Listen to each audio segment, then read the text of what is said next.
Everyone, आज हम देखेंगे कक्षा 10वीं का अर्थशास्त्र का पहला अध्याय का अगला पाठ। यानी कि कक्षा 10वीं की अर्थशास्त्र की अगर बात करें तो पिछले अध्याय के पाठों में हम लोगों ने देखा है कि किस प्रकार से यानी कि अर्थव्यवस्था का क्षेत्र, अर्थव्यवस्था का प्रकार, उसके बाद भारतीय अर्थव्यवस्था, मानव विकास सूचकांक इत्यादि बातों पर हम लोगों ने चर्चा की। और इस पाठ में जो है हम लोग देखेंगे प्रमुख रूप से जो है हमारा अध्याय का नाम है अर्थव्यवस्था एवं इसके विकास का इतिहास। इसमें बिहार के विकास की स्थिति के बारे में चर्चा करेंगे। तो जब हम बिहार के इतिहास की अगर बात करें, बिहार के विकास की स्थिति में, तो बिहार की विकास की स्थिति जो अभी जो है वो पहले के अपेक्षा बहुत ही यानी कि अगर कम देखने को मिलता है। जैसे कि नवंबर 2000 ईस्वी से अगर पूर्व की बात करें तो बिहार की जो अर्थव्यवस्था है कुछ हद तक बेहतर था। एक तरह से कहें तो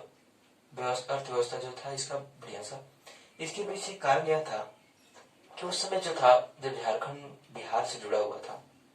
तो खनिज संपदा का एक बड़ा क्षेत्र जो है बिहार के क्षेत्र में पड़ता था। उसके कारण यहाँ की अर्थव्यवस्था जो था अच्छा था, क्योंकि खनिज संपदा जो है किसी भी अर्थव्यवस्था के लिए संसाधन जो है बहुत आवश्यक होता है।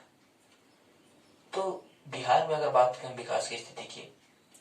तो जब झारखंड बिहार से अलग हो गया तो उस समय से जो है बिहार के विकास की स्थिति जो है वो धीमी हो गई है। इसके पीछे कारण यह है कि बिहार में सबसे पहला तो कि बिहार के 89% जो जनसंख्या है, यानी कि 89% जनसंख्या जो है वो कृषि पे आश्रित है। और कृषि पे आश्रित होने के कारण जो है, और जब हम यहाँ पे कृषि की अवस्था को देखते हैं तो यहाँ की कृषि की अवस्था भी जो है बेहतर नहीं है। आधुनिक जो इनकी एक तरह से कहें तो जो यंत्र कृषि में उपयोग होना चाहिए, जिन प्रकार के बीजों का, उत्तम प्रकार के बीज का उपयोग होना चाहिए, और सही रूप से बिहार में देखने को नहीं मिलता है। यानी कि बिहार में अगर बात करें कृषि प्रधान होते हुए भी जो है कृषि के क्षेत्र जो है यानी कि एक तरह से पिछड़ा हुआ है।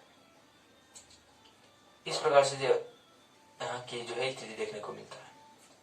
उसके बाद विकास के लिए जो है सबसे ज्यादा आवश्यक है उद्योग धंधा के लिए, जो कि बिहार में जो है बहुत कम देखने को मिलता है। लघु उद्योग, कुटीर उद्योग जो है देखने को मिलेगा, बड़ा बड़ा उद्योग जो है बहुत कम देखने को मिलता है, क्योंकि यहाँ की भौगोलिक दशाएं जो है उस प्रकार की है भी, फिर भी जो है यहाँ पे कच्चा माल के कमी होने के कारण जो है अधिकांश यानी कि कहें तो यहाँ पे उद्योग धंधा नहीं लगाया जाता है और यहाँ पे उस प्रकार की व्यवस्थाएं नहीं मिलती है। जिसके कारण जो है यहाँ पे उद्योग धंधा यानी कि विनिर्माण का काम जो है बहुत कम देखने को मिलता है, जिसके कारण लोगों को रोजगार भी कम मिलता है। और तीसरा क्षेत्र की अगर बात करें, तृतीय क्षेत्र की, तो बिहार के तृतीय क्षेत्र में भी जो है एक तरह से पिछड़ा हुआ है, क्योंकि तृतीय क्षेत्र के लिए जो है सबसे ज्यादा जरूरी है कि शिक्षित होना, यानी कि शिक्षा महत्वपूर्ण है। और बिहार के शिक्षा की स्थिति की अगर बात करें तो उतना उत्तम नहीं है, बेहतर नहीं है। जब इस बात पर चर्चा करेंगे कि बिहार की शिक्षा व्यवस्था पे, तो बिहार में मानव पूंजी निर्माण में अगर बात करें, शिक्षा, स्वास्थ्य, आवास, तो बिहार में जो शिक्षा का स्तर अगर देखें तो बिहार के अधिकांश लोग जो है शुरू से गरीब है। इनकी अधिकांश यानी कि कहें तो जनसंख्या, भारी जनसंख्या जो है गरीबी रेखा से है, जिसके कारण जो है गरीब लोगों को सही रूप से जो है शिक्षा के बारे में पता नहीं है, शिक्षा के महत्व के बारे में पता नहीं, इसलिए अपने बच्चों को भी जो है शिक्षा के महत्व को नहीं समझा पाते हैं और शिक्षा के लिए जो है उत्साहित नहीं कर पाते हैं, और वही काम को करने लगते हैं जो उनके माता पिता कर रहे हैं, वही काम जो है अपने बच्चों से करवाने लगते हैं, जिससे कि एक तरह से बुरा प्रभाव होता है। इनकी शिक्षा का अभाव जो है बिहार में ज्यादा देखने को मिलता है। अगर कोई बच्चा चाहता भी है पढ़ने के लिए तो उसके घर का आर्थिक स्थिति खराब होने के कारण जो है शिक्षा ग्रहण नहीं कर पाता है। इत्यादि कारणों से अगर कहें तो शिक्षा जो है बिहार में, अगर सरकारी स्कूलों में बात करें तो उसमें भी जो है बेहतर ढंग से शिक्षा का जो है व्यवस्था नहीं देखने को मिलता है। तो इस प्रकार से शिक्षा के क्षेत्र में जो है इनकी तरह से पिछड़ा हुआ है, इसको सुधारने की बहुत आवश्यकता है। अगर स्वास्थ्य की बात करें तो स्वास्थ्य भी जो है यहाँ पे उत्तम व्यवस्था नहीं है। अच्छे इनके बड़े बड़े हॉस्पिटल हैं जिसमें इनके अगर कहें तो अच्छे ढंग से जो उपचार होना चाहिए, सुविधा होना चाहिए स्वास्थ्य का, और स्वास्थ्य की सुविधा जो है देखने को नहीं मिलता है। और स्वास्थ्य, शिक्षा और आवास तीनों जो है किसी भी देश के इनके विकास के लिए जो है बहुत आवश्यक है, या राज्य हो या देश हो। अगर जब हम बिहार की अगर बात करते हैं तो 2012-13 में जब सर्वेक्षण हुआ तो उस समय अगर बात करें तो भारत की प्रति व्यक्ति आय जो है 68,700 जो है 57 रुपया यानी कि है प्रति व्यक्ति आय भारत का 2012 से 13 ईस्वी में, जो कि एक तरह से कहें तो उतना बढ़िया नहीं, फिर भी ठीक है। लेकिन वही जब बिहार वासियों के प्रति व्यक्ति आय निकाला गया तो बिहार वासियों का प्रति व्यक्ति आय जो है वो 28,313 रुपया हुआ, यानी कि एक वर्ष में एक बिहार वासियों का पड़ रहा है 28,313 रुपये,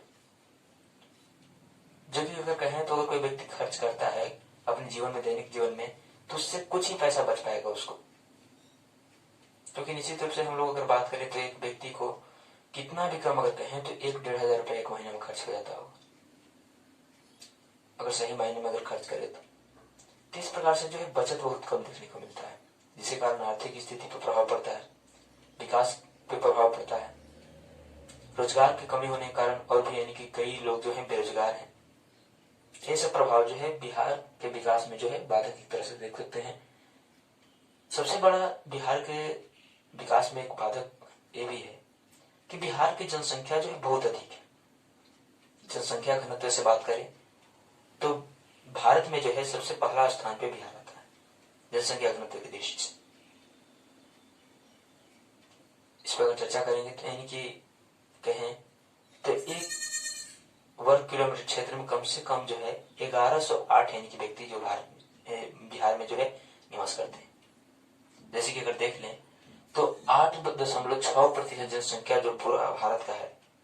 उसका 8.6% जनसंख्या जो है बिहार में निवास करती है,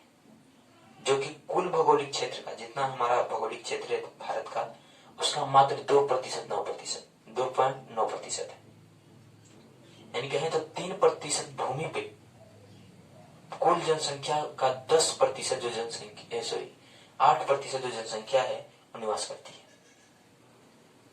इससे अनुमान लगा सकते हैं कि यहाँ का जनसंख्या दर कितना है कि अधिक है, जनसंख्या घनत्व कितना अधिक है,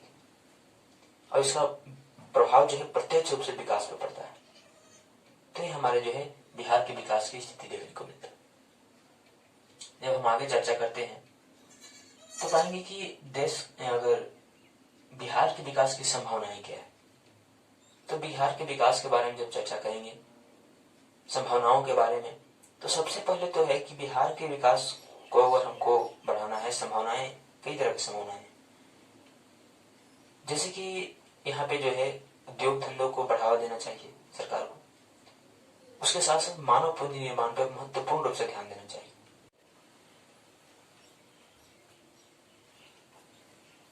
इस तरह से हम देखें तो बिहार के जो है विकास की संभावनाएं जो है हमारे मानव पूंजी निर्माण अगर कहें तो शिक्षा, स्वास्थ्य, आवास, उद्योग धंधा और तृतीय क्षेत्र को, सेवा क्षेत्र को बढ़ावा देकर जो है इसकी संभावनाओं को बढ़ाया जा सकता है और बिहार के आर्थिक स्थिति जो है बेहतर किया जा सकता है। उसके बाद हम बात करते हैं भारत देश की जो है आर्थिक विकास में बिहार की क्या भूमिका है। जब देश स्तर पर जब हम बात करते हैं आर्थिक विकास में जो है बिहार की क्या भूमिका है,